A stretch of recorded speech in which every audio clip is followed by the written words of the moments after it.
Hello विद्यार्थी मित्रांनो, परत एकदा स्वागत आहे तुमचं आपल्या एका नवीन व्हिडिओमध्ये। तर 11वीला जे मुलं ॲडमिशन घेणार आहेत त्यांच्यासाठी अजून एक नोटीस आलेली आहे। तर आपली जी प्रोव्हिजनल लिस्ट आहे ती प्रसिद्ध झालेली आहे आपल्या जी वेबसाईट आहे त्याच्यावरती। तर इथं प्रोव्हिजनल लिस्टची जे टॅब आहे तिथे तुम्ही प्रोव्हिजनल लिस्ट बघू शकताय। इथे जो ऑप्शन आहे बघा कोपऱ्यात इथून तुम्ही डाउनलोड प्रोव्हिजनल मेरिट लिस्ट करू शकताय। आणि सगळ्यात महत्त्वाची गोष्ट सांगायचं म्हणजे प्रोव्हिजनल मेरिट लिस्ट जी प्रसिद्ध झालेली आहे त्याच्यामध्ये जर तुम्हाला काही अडचण असतील तर विद्यार्थी या लॉग इन टॅबवरून कोपऱ्यात जी आहे लॉग इन टॅबवरून लॉग इन करू शकतात। आणि इथे जर लॉग इनवर तुम्ही क्लिक केला तर बघा, जर काय तुम्हाला अडचण असेल तुमच्या मेरिट लिस्ट टेक्निकल काही क्वेरी असेल तर त्याच्या बाबतीत जी काही तुमची अडचण असेल ते तुम्ही क्लिअर करू शकताय ते लॉग इन करून। तर असं तुम्ही इथं लॉग इन करायचं आहे। आणि लॉग इन केल्यानंतर बघा आपलं लॉग इन व्हायला लागले, कारण काल आणि परवा लॉग इन होत नव्हतं।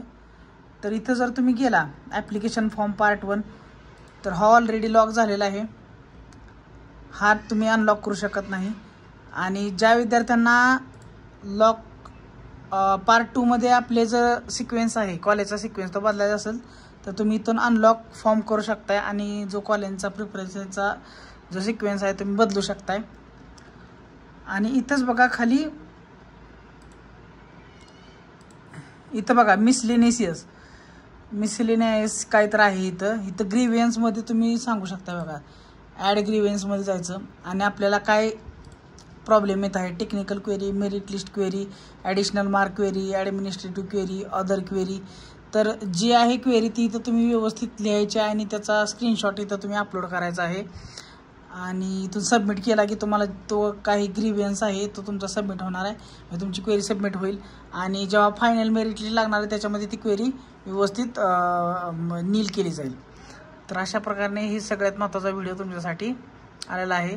तर नक्की जर काही अडचणी आल्या असतील तर तुमच्या ग्रीव्हन्समध्ये तुम्ही तुमची अडचण दर्ज करू शकताय। तर असेच व्हिडिओ आपण बनवत असतो, तर व्हिडिओ लाईक करा आणि चॅनलला सबस्क्राईब करायला विसरू नका।